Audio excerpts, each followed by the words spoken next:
That was a TLC, Ain't Too Proud to Beg.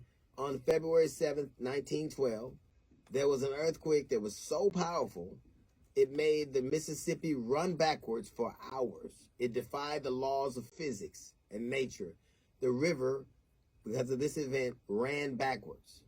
So an earthquake took something that's made something that was seemingly impossible happen. A river ran backwards for hours. And I would submit that on May 25th, 2020, something similar happened. The world watched George Floyd be murdered in front of our eyes. We watched a man for minutes after minute after minute suffer under the knee of a man sworn to protect the public. As a result, and initially, what happened was the prosecutor or the district attorney didn't see anything wrong. The fact that there was no crime there. Until there was an outcry from the public, and he was replaced, and all of a sudden, somebody else was brought in, and those police officers were indicted. As a result of, much like that earthquake that started the river flowing backwards, as a result of George Floyd's death, there were protests all over the world.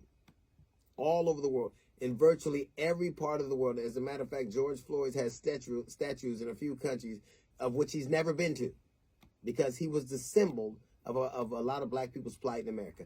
They got to watch because of all kinds of things. We were home because of the pandemic. Somebody happened to take it. All these things conspired to make this event shocking.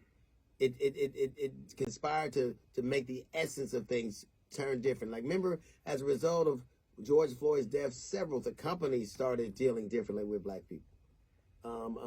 People that in our medium, the advertisers that hadn't traditionally advertised with us did.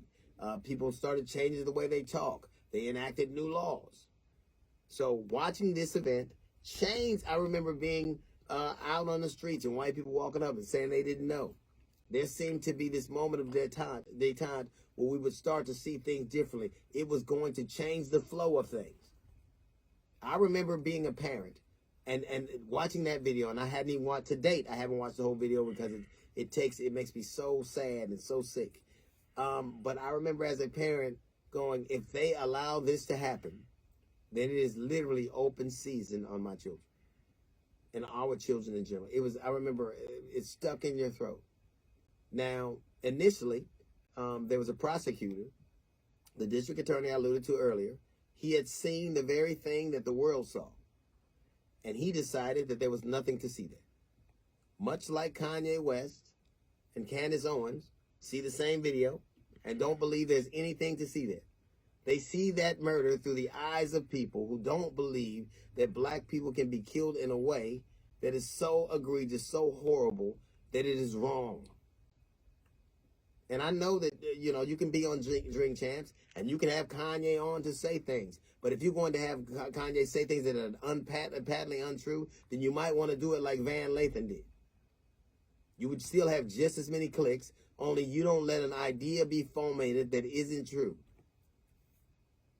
George Floyd died because a man, supposed under the color of authority, put his knee on his neck for minutes as people watched. As a result of that, several people, experts came out and told us what happened. Policemen testified against him. His chief testified against him. And those people are convicted, not because of fentanyl, but because of brutality.